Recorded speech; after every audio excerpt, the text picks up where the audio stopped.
Sure. All right. 1, 2, 3. Hello, my MMA true believers. I am Jason Burgos for Sherdog.com, and we are back with an all new edition of Back Talk. And tonight on guest co-host duties is an absolute all-timer when it comes to mixed martial arts welterweights. He was a title contender in the UFC, title contender in Bellator, world champion, World Series of Fighting, and fought a who's of the best welterweights on the planet for nearly 20 years. People haven't even been alive that long.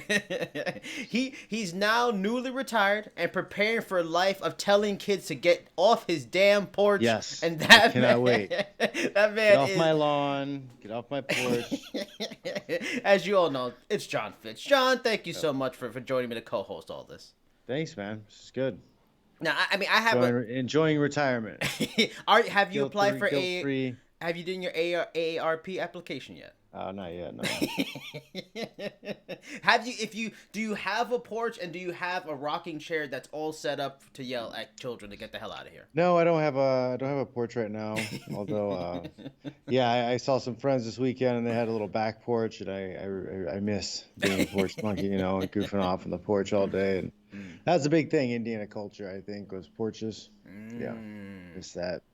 It's good stuff. Fair enough. Now, I have a ton of questions, and then there's Sherdog forum folks that have questions for you, but I'm going to do my set first. Now, the first thing is, let's get right into your decision to retire after your loss at Bellator 246. I was there, had the honor of being there for that. You mentioned that night how you had openly suggested it ever since the fight with Jake Shields back in 2016, that this possibility of retirement was something that you thought of. The first thing I wanted to ask was, why didn't you make the choice after the draw with Rory McDonald? You always have been that underappreciated great fighter that always seems to have to go above and beyond to get title shots. Once the Rory fight didn't go your way, did you not retire because it wasn't specifically a loss? And since others felt that you had won, it didn't really make retiring feel right, did Bellator suggest a title shot might be coming soon? Or did you say to yourself, look, I just contended with one of the best in the world, I think I got a lot left, so the retirement talk didn't seem as real? Yeah, I kept winning. I kept winning. So how are you gonna stop when you keep winning? I still felt good. My body felt good. I just think the incentives started running out and weren't the same. And that's kind of the big change, I think, for me, is just like incentives. It seems like there's other things I could be doing that don't beat me up as bad. Yeah. Are less fun. I can still have my whiskey on Saturday if I want to or not. Yeah, I can have a little extra piece of cake. Very true. And yeah, I'm okay with that. It's not so much that I don't want to fight anymore. It's I don't want to do the training camp. I don't want to do a training camp anymore. And I know you mentioned like that, training camps and stuff, but you wanted like title fights, or you wanted the money that was worthwhile and stuff like that. And I know after the Rory fight, a chance of getting a title shot would have been hard. Did you feel at least, okay, you know what, I'm not going to get a title shot immediately after this. I didn't lose, but I'm still getting paid something I like. So you know what, I'll keep going for now. Well, I mean, it was a good matchup with Gracie. It was a good name. It was a great fight to put together. And I felt like it would be easy to argue, good performance would be easy to argue for a title shot when Lima is ready after he's done with the Masasi fight. So, I don't think that's an outrageous trajectory to go through. But, I feel like the loss puts me in a place where I'm just kind of doing it for fun, and the training camps aren't really fun anymore. No, I totally understand that. In the post fight, you talked about how this idea of retiring that dated back to the Shields fight became more a realistic option because of brain scarring, or maybe you were just kind of referencing the dangers. That was what got me thinking about it. Yeah, I never really thought about an end coming to it because I liked fighting and I felt good. So it wasn't until I was like, oh well, wait, maybe there is a toll. Maybe there is something that I don't know is going on. And I was after, that period that I went to like the Cleveland Clinic and got more testing and more understanding what was going on, and the fact that scarring could have been there from childhood, but they don't even know. But now the imaging is becoming more clear. Now they're able to see more stuff, so they still don't know where things come from. So I haven't had any cognitive decline. My speech is still good, and but still, I had already put the wheels in motion to Yeah. think, is this really what I want to do? I started limiting, heavy sparring a lot, and I had some neck issues too. Okay. So, uh, yeah, it's just, the amount of effort it takes, because I know what it takes to fight at Yeah. that level, at that Yeah. elite level. Oh yeah. I've been doing it a really long Yeah. time. Yes. Was And there like a like? it's not that I don't want those big fights and I don't want those big opportunities, but like yeah, this camp's they're done with. And I know I'm like. thinking about buying an Aerodyne bike just to shoot it in the woods with a shotgun. Yeah, yeah. Do I pull like a full office space on it? Yeah, yeah, like with the computer. Yeah, yeah. Was there Smash it. like I know a lot of times Sledgehammers. I know a lot of times with wrestlers they'll have like back injuries from all the grind of that kind of stuff. Was there ever like you mentioned the neck injury and stuff like that? Hmm. And then, was there ever specific injuries you've had to deal with in the last 3 or 4 years that would just be get like a major part of it? Like I just this neck thing I just can't deal with it anymore. This is getting worse. This back thing. Was there specific injuries that we really didn't know about that were really tough to deal with the last few years? The neck one was probably the worst. It was something I had to deal with for a while, and it started off. The shoulder surgery wasn't even really the shoulder. It was just that was radiated pain from my neck, and Wow. so I was dealing with it almost a decade, Wow. and I had a number of bulging discs, and I talked to doctors about one of them wanting to have surgery on it, and yeah, it's just there's a lot of discomfort, and I kind of had to just change the way I eat. I kind of changed the supplements I take. I just had to change my lifestyle to make sure that my neck is in a more healthy position, Mm. and I'm not, uh, compressing the spine and creating more issues. So I've been pretty healthy with that, but I mean it's a daily. I have to maintain it. I have to keep stretching my neck. I have to keep doing my exercises. Wow. It's just something that I'm going to have to do forever. But I mean, everybody should be doing maintenance, Yeah. Yeah, resistance training, no matter yeah. what. Like, Yeah. honestly, that's really the part what everybody should be doing. You should be doing some type of Yeah. resistance training all the time. Was there Otherwise, yeah, your body's going to deteriorate. was there every time that doctors looked at it over the years and any of them said, John, I think you should stop here. I don't think you should go. You could make things worse if you kept going, or at least it never was to that level. As long as you kept it up, on good condition. I never really went to doctors. Huh. I had man, yeah, the bulging discs got bad enough to where I went to get the cortisone shots in them, and you know, those type of doctors like to do what they do because that's what they do, and they love. Oh, we're gonna take care. It's gonna fix you. So I got the shot in the spine Oof, for the X-ray, man. and they put you out a little bit for that, Yeah. but you can still drive yourself home. Yeah, but yeah, so I did that, and then the second time, before I fought Zeffirino for the WSOF title, I had to get another cortisone shot for a bulging disc. But this time it was like in Vegas, and they're a little more merciless, and they didn't put me on. And like I'm on my back, and it was like a foot long needle, Oh, and it went in through my neck in the oh. front into the disc. That was like an alien abduction. I guess It better through was the awful. neck than through somewhere else where the aliens used to go through. So I mean, some yeah, positives. I thought I was gonna go in my eye for a second.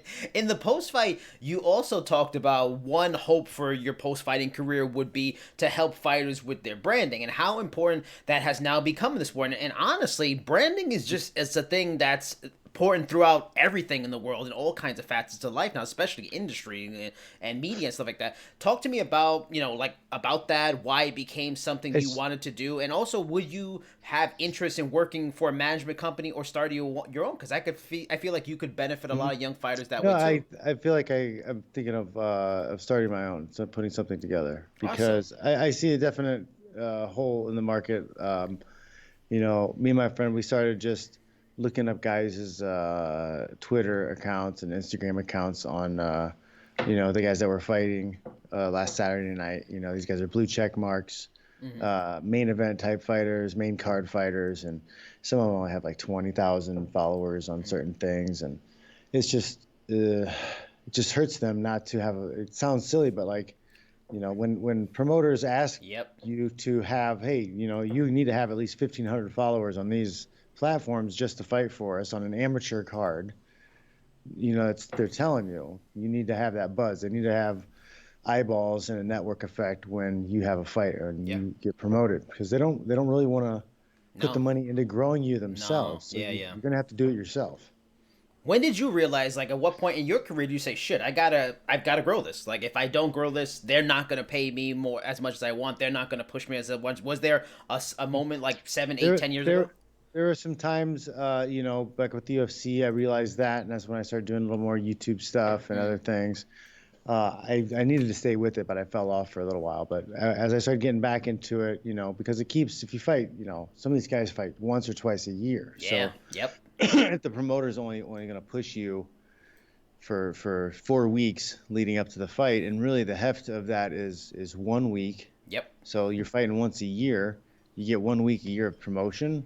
If you're not actively engaged in doing that shit yourself, or have somebody doing it for you, like you opened a business and you didn't buy any signage on your business and you didn't buy any advertising, and you're sitting in a building, with nobody knows what you are, what you Yeah. got, and you're wondering why you're not going to make the money. Without giving away too much of this eventual product and this business, like, what would be one a piece of advice? Like, what is one thing fighters are not doing that's hurting them in terms of growing their own branding?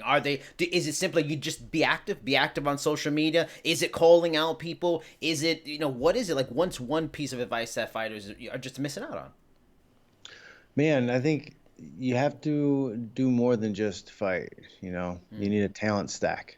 okay. So other things that you are good at, so that you're not getting out of your comfort zone. So like I play ukulele, you Yeah. know, Yeah. so it's a little something else I can do. It's something else that I can feature, or because people really want to buy people they know. Hmm. They want to buy from people they know. So you kind of got to give them a little bit, but it doesn't mean you have to show them everything. Just Yeah. Yeah. give them pieces of the stuff you want to show them. So you had 18 years of a career, 43 fights. When you look back at it, were there any regrets? Was there a fight you wish you had taken but couldn't because life responsibilities or something like that, or a deal, a contract you wish you never had signed? Like, were there any regrets in this long, very stellar career? No, I did what I could with what I had, and I learned a lot from everything. I Mm. thought I knew everything at certain points in my career. I think a lot of us go through that. Yes, I think you every just day. know I knew everything at one point. Yeah. But yeah, no, man, it was a great ride. I had fun, and I'm gonna have fun with the stuff I do, outside of the cage. I'm still gonna be around, and hopefully I can get to that point where it's really enjoyable to be a fan of the sport again. Was there instead of maybe a moment in terms of like career outside? Was there a moment in the cage like fuck, like I should have did this instead of doing that, and it cost me this fight? I wish I should have prepared for that. Anything like that? Um, Not that I know. I mean, I gave all I could for what I had. Yeah. There was a moment in the BJ Penn final where in the halfway, midway through the second round, I was like, "What the hell are you doing? Like, fight! Like, stop reacting to this guy. Quit waiting on this guy." Yeah. I wish I would have done that, 2 minutes earlier, made it a little bit more decisive. But whatever, that fight should have been called off. Now, following UFC Vegas 11, there's been a lot of talk about maybe the end of the career of great careers for Tyron Woodley, Donald Cerrone. Woodley has lost 3 straight, probably lost every round of those 3 fights, and eye poke pretty much probably helped Donald Cerrone for getting a 5th straight loss. As a man who made that final decision, how hard is it to make that choice? That a choice that has so much finality to it on an emotional level, physical, financial level. If you had advice for them on what maybe they should do next, on what would you say to them? I mean, when you know, you know. Like I knew I wanted to be done. So, like, I don't know if they don't want to. Like, I can't blame somebody for not want to. Yeah. Yeah, I mean, if I was making $1 million a fight, You fight I tomorrow. might, I might be, I might have a little more time to, to get some things done and put No. that, But yeah, 63, 63. That's not. I'm not motivated to do that. Do you think there's ever fighters that they have those clear signs, I'm done. I really don't have it anymore. I really don't love doing it, and that they still continue. Like, and what would you say to I'm somebody like sure, that? yeah, because if you haven't set up, another like income stream, if you haven't found another way to get money into your bank account, like it can be a problem because Yeah, every time you start running low on funds, it's like, ah, shit, I fight again. better get in shape. We got Yeah, another fight. Oh well, because you can always like go back and dip in the pool a little bit. And when you're not making any money, the 10 grand in a bare knuckle fight in Russia yeah. in the snow sounds like a decent deal. Yeah. You probably got a good chance of winning that fight. How much? Because and I appreciate that you want to help fighters with branding, especially young fighters. But for example, I remember talking to Kendall Grove before his BKFC debut, and we talked about like he CTE, and he felt he had it already, but he had kids to feed. This dude was doing a tile laying job still while he's fighting, preparing for his BKFC thing. Does part of you also want to help fighters in that part of their career, like preparing them for life after fighting, so they don't have to put hmm themselves through that and be in those positions late in such a long career? Is that something you also want to do? Yeah, I mean, yeah, especially with high profile guys. Like there's a huge fan base that still knows who Kendall Grove is, and they would Yeah. love to reconnect with who he is and what he's Yes. been doing. I follow him on Instagram, and the guy is amazing person. Yeah. Like Yeah. the Yeah. way he works, the kids, everything he's got going for him. The gym, he's putting a lot of himself out there for a lot of other people. Like he's doing some really cool shit. He's a really great follow. You want some inspiration on, uh, sucking it up and getting shit done. Like, Yeah. Yeah. like that's the guy.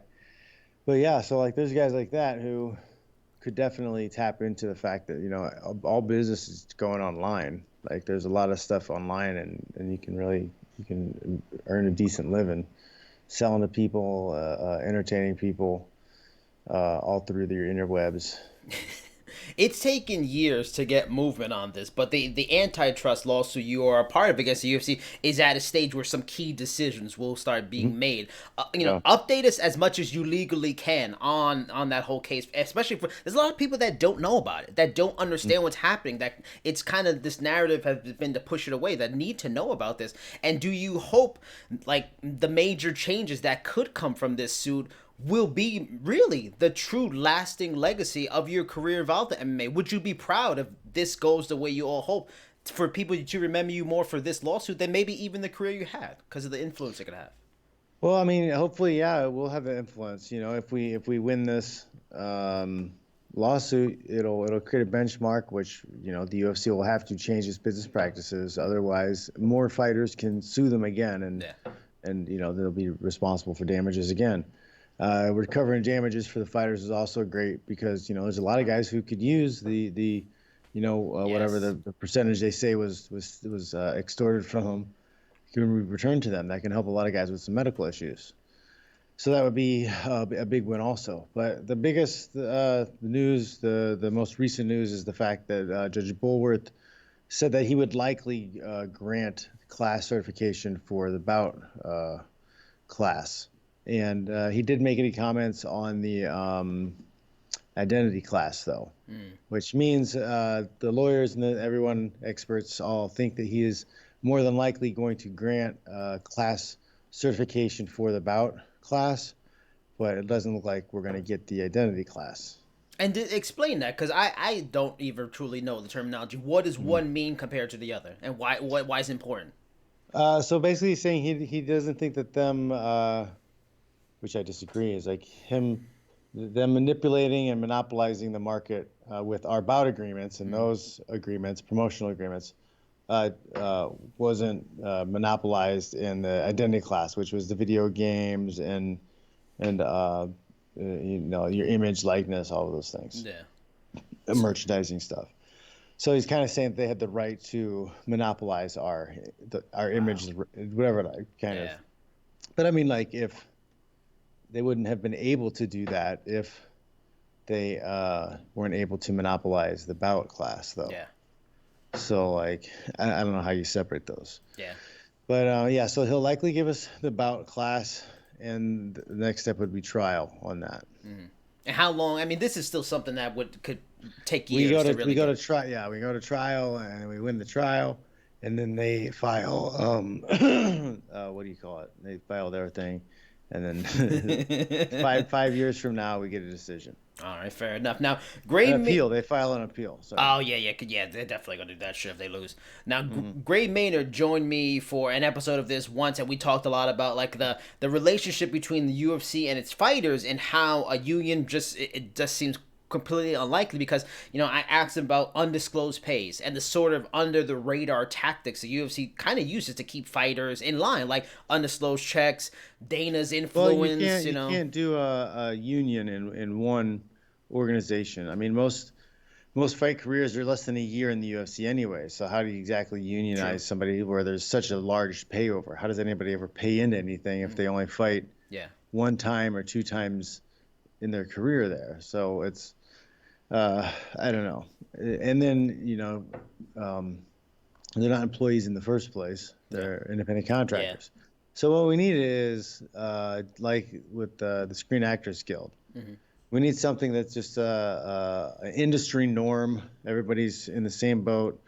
These are basic business practices that all other promoters have to follow. We can pool ourselves together. That's what we were trying to do with the MMA Fighters Association.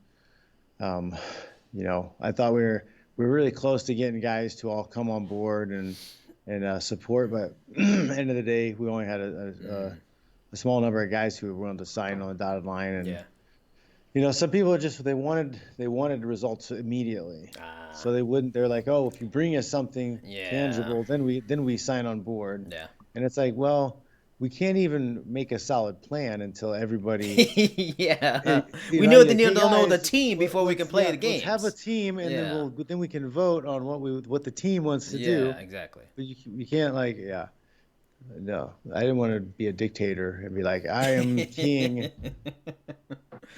These are my plans for everyone. Well, talk to me. Ha ha ha. Talk to me about, but like, because the Fertitta brothers who used to own the UFC, they had major issues with unions, and they had Hmm. long held skills on breaking up union kind of skills and tactics, because and the UFC seems to use those kind of things, like I mentioned, like the undisclosed checks, Dana White's influence on a press conference, how they can shape a narrative with marketing. Yeah. They're doing it right now with Dustin Poirier. How Hmm. intimidating can that be to a fighter, especially a young one who only thinks, oh, I only want to be here? And how do they get that fortitude to understand, look, I have as It much was say in this it was thing? mostly frustrating for me because I could see what they're doing and I Yeah. knew that this wasn't right. And I don't know, man. I really would have expected more like fighters to be irritated by the treatment of other fighters, and yeah, it was bizarre to me. How do they do things Still to is, keep still people is. keep fighters, these men and women that will go in and take each other's head off, so Yeah. docile? Is it the checks? Is it this fear, like, let me be quiet, 'Cause, I want to get one of those yeah, checks? they have complete and total control over you. Hmm. They control every aspect of how you can make money, and then they are in charge of whether or not you get bigger fights, you get on bigger pay-per-views, you get title shots. They have all the shots. They control everything. Take it or leave it deals. Even the top stars are negotiating for little tiny breadcrumbs. Is there almost a disappointment in that no organization, maybe Strikeforce to a level and stuff like that, has really stepped forward that everyone I can mean, you point can. to? They bought up Yeah. all the top companies. Like they put themselves in a position where they control so much of the market. It doesn't matter what everybody else does right now. Because it seems like certain fighters are just happy to be controlled. That's the new thing. It seems like this newer generation, they want to be in the UFC, so they love to be controlled and like breaking that cycle. Like, no, no, you don't want that. Well, I mean, you give somebody a bigger breadcrumb, and Yeah, they think they're doing awesome, yeah, and as long as they're doing better than everybody else, I mean, it's not a completely foreign concept, I think, yeah, for a lot of people. But that's another reason why, yeah, I think you need an association, athletic association, to keep yeah. like a standard. Because if promoters could just throw in amateurs all the time because they got a bunch of views, like it would destroy the landscape for real athletes. What did you think? Because it seems we've media's talked about. I'm sure fighters have talked about it. Like it almost seems like certain commissions are in bed with the UFC, which isn't uncommon. I'm sure boxing promotions have their relationships that recently, like the Nevada State Athletic Commission, aren't disclosing payouts anymore. Yeah, that's What do you think of that? And what do you think of this symbiosis between the it's a two? major step backwards. Yeah, yeah, But I yeah, mean, and it's understandable when a monopoly exists, yeah. like with this much control, they control everything Mm-hmm. because they can choose whether or not the fights happen in Nevada or somewhere else. Yeah. And if the commission doesn't play ball with the monopoly, guess what? They don't make money. Yeah. So like it's a very powerful position. It's not just fighters whining about needing more money. People, this is fundamentally un-American and illegal. This is an antitrust violation. They're putting restrictions on a market from being able to operate. It's not okay. Yeah. There's a lot of businesses involved that get cut out because the control these guys have. It's un-American. Damn straight. Now, what would you feel like? How do you feel about Fight Island? Like, would you be uncomfortable with that? Like, not only do they have all this, we know there's no damn Fight Island sanctioning body. It's the UFC controlling it all. Would that make you uncomfortable to fight in Fight Island when they're controlling everything down to drug testing, all that kind of stuff? Well, I mean, it's all going to be the same issue. They, you know, they have all the control, they have all the power. I mean, if it was a more unrestrained market, then fighters would have more say, and they'd be able to say, hey, well, no, I'm not going to fight this guy unless we have this company come in and test us, and they wouldn't even have to use UFC's company. They could agree on a different company if they don't think USADA is trustworthy. It's just the fighters would actually have a chance to negotiate their deals and how they looked. Like many fans, a well-picked entrance song just adds so much to the presentation and entertainment of a fight, especially if it just feels right for the person using it. You using Johnny Cash's Rusty Cage just always felt so damn right. What made you originally pick that song for your walkout and always stick with it for much of your career? Man, so it was like, the first it was the first televised UFC fight I had. Or the second one. Might have been the second one. I can't remember. But I finally got to pick music, and my first choice was "God's Gonna Cut You Down." Okay, that's a good one. But then Jason Lambert already took it, so I had to go for my second choice. And my second choice was Johnny Cash, "Rusty Cage," and it turned out to be perfect because it was the perfect timing from walking down from the back to the cage for the music to change over to the faster pace. It was. Yeah, almost like I planned it, but it was not planned. The war gods aligned. Now, the last thing for my set of questions I wanted to ask about is again going to the idea of music and not your burgeoning ukulele skills like we talked about last time. No, because in a workout video before your last fight that you posted on Instagram, I heard none other than KRS-One playing in the background. Now, as a guy born and raised in the Bronx, still living here in the Bronx, that drew my attention. So is Jon Fitch, he of Johnny Cash's Rusty Cage fame, an old school hip hop head? I listen to everything. So I mix things up, and then that was one of my days. I was listening to some 80s, 90s rap, and KRS-One did pop up. Yeah. What else? Is there a favorite? Are you a Tupac guy? Are you a Biggie guy? Or do you have a specific favorite? It depends on the day. Like, I mean, I'll have like the gangster rap, West Coast mood, how those like channels set up. But then you'll have, most stuff in New York, more East Coast guys on different days, different time genres. So yeah, I jump around, man.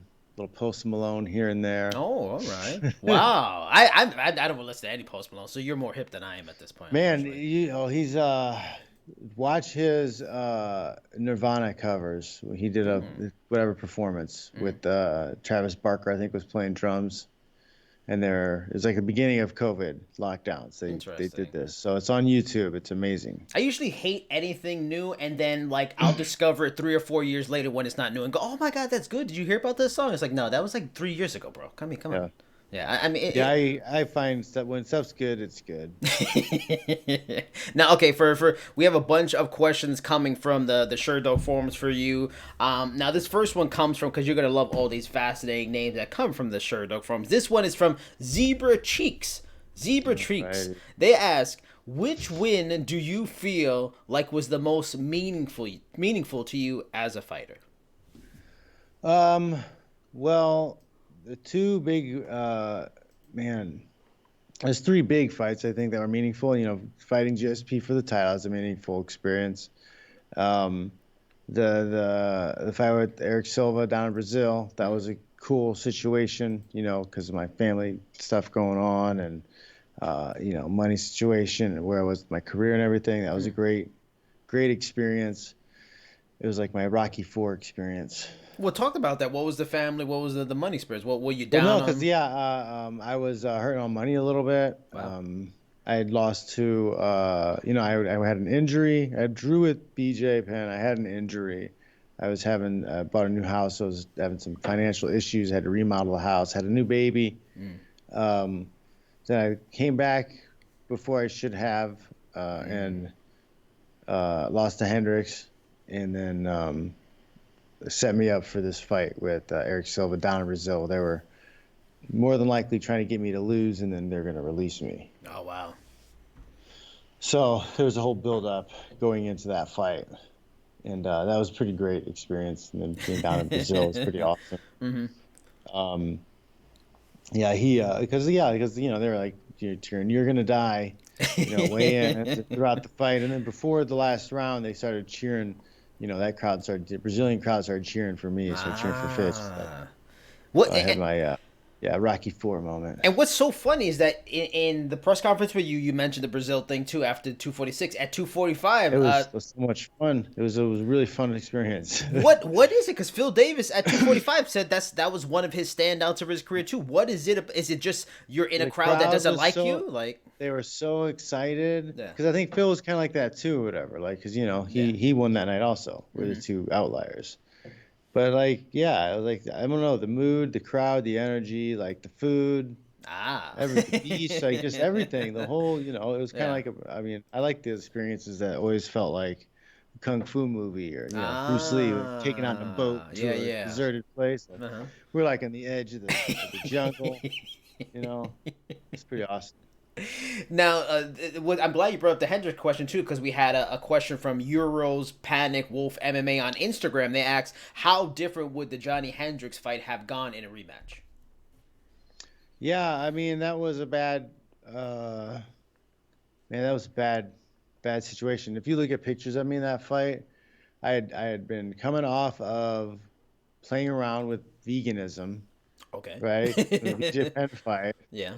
I hadn't been lifting in a long time because Mm. you know hadn't found a way to do it like effectively. Um, yeah, and then yeah, it's just kind of emaciated. I Mm. think for that fight, I had hurt my knee at the beginning of the training camp, so I didn't really get to train that hard and get to grapple that hard. Wow. So I just don't think I had very much muscle mass, or I wasn't carrying much muscle mass as I normally was, and I'm sure that didn't help getting hit in the face. So then, in the end, you do have some regrets in your career. That seems like some regrettable moments. Well, going vegan, but then I may not have been really able to learn that it was a sham. Fair enough. Now, this also comes from Zebra Cheeks. Do you feel that fighting for fair treatment of fighters and fighter pay negatively impacted your career? And if you got a do-over, would you still file the lawsuit? Yeah, I think my whole attitude with the UFC and the sport in general and how they treat the athletes and Uh-huh. the fact that I was like, this is prize fighting. They don't do this to any other prize fighter. Why is this so different? Why can they do this? Yeah. Um, I think just kind of knowing our worth, like we're supposed to be professional athletes. You make money off of us. Like, why don't you treat us with some respect? Yeah, so I don't think I could have done it any other way. I'm too much of an asshole. I can't keep my mouth shut. Like, no, it's like, bro, It's like, what are you doing? Like, stop. It's Fair not okay. fair enough. I mean, I know the feeling. I'm often much of an asshole myself. Now, this question, I actually like this question, and I think it's a question that could be asked of a lot of fighters from early 2000s to 2010 early. No Skill Gap asks, does Jon Fitch believe he could have been champion in the UFC if GSP wasn't around? He pretty much was like the Bulls. Ewing would have might have got a title. Malone might have got a title if he didn't exist. Do you feel like you probably would have been champion if he wasn't around? I think it's quite plausible. If I would have kept my mouth shut too, Mm, when he left, after I was still winning fights. yeah. Why do you So why do you say that? What do you feel you said, and what how do you think it hindered you? Like you thought you would have got another title shot if not for saying something? yeah, because if he would have left, like there's a chance, if I would have just put my head down and fought people, and Yeah. maybe I could have maybe put myself into a position where I would have, been fighting Woodley or somebody Mm. for the title. There was always and the thing was which was nuts about that time is Woodley, Lawler, that's possible. you and Josh Koscheck were just both like that. Guys that could have probably been champion that fighting the same gym, if not for GSP. If they would have came to you and they would have like, look, we want to do you versus Josh for the title or something like that, would that have been a non-starter, or would you have thought about it if it would have gave you another No, title that was shot? that was always the thing we said. If we do it for the title, okay. Yeah. But like we're not gonna do it for number one title eliminator or some shit because they don't pay us anymore. And it doesn't mean anything. It doesn't mean anything if they do that. Like Yeah. they take shit away all the time. So like, we'll do it for the belt. Now, this question I really like a lot. This is from the same person, and it's a question that, like, the way the UFC treated you, they didn't give you the easy fights. They gave you the hard fights. You didn't get those veterans that to help Yep. build your name, and. But here's a good one: Prime Matt Hughes versus Jon Fitch. Who wins? I know what you're gonna say, but explain to me why you beat Prime Matt Hughes. Because my experience training with Khabib, I've been able to create ways to escape from that type of top control and create motion and do damage and sweep. And I wouldn't have any issue with Matt Hughes taking me down. I would turn that into a bad day for him. Do you feel like training with him has actually made you a better fighter, despite him being so much younger than you? Who's that? Khabib. Khabib? Yeah. Yes. Wow. Yes. Because he has top control where you're just not going to break his hands if he's got a body lock from behind, and you've got to I had to figure out ways to be creative in order to get away from that position. And yeah, so his control has definitely opened my eyes about a lot of things from getting away from bottom. Now, this next question is kind of similar to what I asked you in our last interview going into that fight, but this is more general. From Hello, Who's That? They ask, did John ever get tempted to adopt a more traditional fan-friendly style to stay in the good graces of the UFC? Did you ever feel the need, like, you know what, I need to go out there and knock somebody on the feet to get in a better spot? No, because I mean I knew that it wasn't. There's no guarantees. They weren't really paying you that much more. Like I could see, the toll that it could take on your body, and why are you doing this much damage to your body if you're not getting a bigger piece of the cake? Yeah. Give them what they pay for, type of stuff. No, fair enough, fair enough. Now, They're not because like the amount of money they're paying guys isn't really going to pay for most of those guys' healthcare bills later in life. yeah. So like, yeah, when I was a bouncer, like I wasn't gonna get in the middle of anything. $10 an hour. I'm not taking a sharp piece of bottle from you. I'll let the people fight, and once they're tired, then I'll take them. I'll walk them out after they're breathing. People are not in good shape when they're drinking. No, And I would imagine not. just let them throw a couple punches. They get tired, All right. and you can walk them out. Now, this next question comes from Baki Payne. They ask, are there any fighters that John is presently grooming / coaching to bring on the MMA scene, and who are they? Well, I had this guy Kid Yanni working with me. He's young. Got him prepped. He hasn't had any pro fights yet. It's some amateur stuff, but it's hard to get these younger guys going with everything shut down right now. How And tough is that for people like that can't get fights, can't do amateur fights, which are already for yeah, free anyway? Like, and they probably have a regular job. Like some of them yeah, probably it's don't have the training. I job. mean, because that, I mean, that was like, where I leveled up so much is I had like 3 years where I was training 6 hours a day, like, Yeah. at MMA, I had jiu-jitsu in the morning, MMA training, and then jiu-jitsu at night. And like these kids, the classes and gyms are shut down, so they can't get that many rounds in. So like yeah, man, it's gonna be difficult. Now, this last one comes from Iron Nick 94. They ask, "Are there any fighters you guys do or have looked up to? Is there a fighter that you really looked up to? Maybe even before you got into MMA when you were in those early stages. Is there anybody you ever really admired?" Um, Man, I liked Tito back in the day, man. I thought Tito was fun to watch because he was a wrestler. Mark Coleman was awesome. Mark Kerr, Igor Vochanchin, I thought was great. Um, and of course, I always, Big Tom. I always thought Big Tom Erickson always could have done some big things, but he was a 300-pound guy at the time, and nobody wanted to mess with 300-pound dude. But yeah, man, there was one of the reasons I came out to San Jose was because I watched Frank Shamrock versus Tito Ortiz, Yep. and I was like, oh man, if I have an opportunity, I can train with that guy or around that guy. I need to go there. Are you one of those fighters, like many fighters, that wish they had competed in Asia at some point? Well, I did fight in Japan once. Mm-hmm. That was cool. Was that better? Where would you rank that compared to the Brazil experience? Was it as good, just different? Brazil's still number Well, one. it was. I mean, it was like we fought for like 200 people.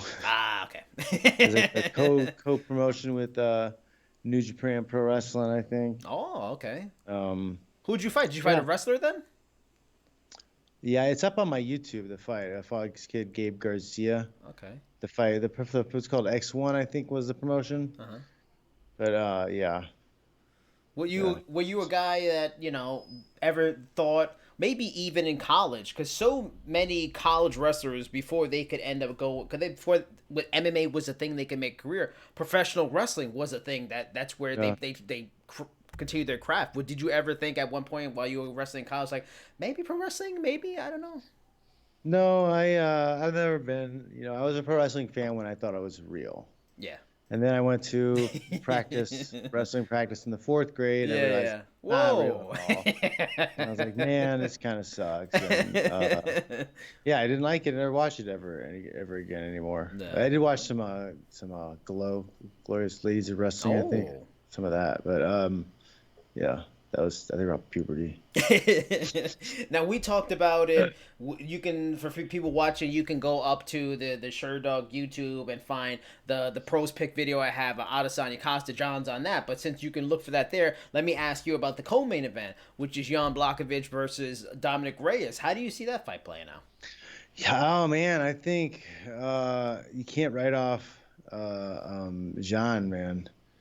He's a nasty dog in a fight. So it's possible he pulls something crazy out and wins the fight. So I think the betting odds are in favor of people putting some money on Jan What are your thoughts? as an underdog. As an underdog. Yeah, no, I agree. I think he's a super live dog. I think a lot of people just see the skills of Dominic Reyes, but Jan's a Yeah. guy that could just grind it out whatever way you want. You Because want to get dirty sometimes in the guys, feet, yeah, ground? when they're a little bit ugly and they're a little bit Yeah. off tempo, Yep. like Yeah. Keith Jardine esque Yes. Yep. almost. Yeah. Now, what do I you can't. think about, because Michael Chandler, he's his signing with Bellator, and, signing with the UFC from Bellator is a big story this past week. He recently came out with comments saying that he can out wrestle Habib and he can outstrike Gaethje. Are any of those things in your mind true? It's smart to put it out there. He's trying to persuade some people into buying that pay-per-view. I don't know. I mean, Khabib's tough. He's strong. I don't know if Chandler can do it. Let's see it. There's only one way to find out. Yeah. Really don't. Let's just make him fight. What do you think about his signing from the UFC? It seemed like Bellator was ready to move on and stuff like that. Do you think it's as big as a hurt? It's more evidence. UFC is the big show, monopoly. At a certain point, the guys have to jump ship and go to the UFC to test their metal there because that's where their largest earning potential is going to be. Yeah. If they can win a title and defend it, they get pay-per-view money. Yeah. They get that, backroom bonus that is more than their paycheck for Bellator. And if Bellator can't do pay-per-views and can't pay guys a piece of pay-per-view or piece of that DAZN money or something, then they're always going to want to jump ship. How often did you get those undisclosed checks that were bigger than your fight and show money? And when you first got those, were you like, what the hell is this? Mine never got that big. I get like 5, 10 to, Yeah. 5 to 30, Yeah. 5 to 30. I think once after the BJ Penn draw, they gave me 60. And how is Which that? was what? Is there like a specific guy that's the undisclosed check hander outer? Like who's give? Do they give No, you like a I think they all handshake? came from, it was all, what's his name? The old lawyer they had. I think they were signed by him. Mm-hmm. But they would, they send them out to us. After a while, they would give them to us in the back room, but then they started sending them out in the mail. Did they give it like in a weird handshake, or they like were looking the other way? Was it weird? Anything like that? No, I think it was just would come in the week, like in the mail, like a week later, a lot of Okay. times. All right, so that's pretty But much. sometimes then you wouldn't come, and you were like, fuck. And Like depending it, and yeah. you realize, oh yeah, I ran my mouth again, and now no bonus this time.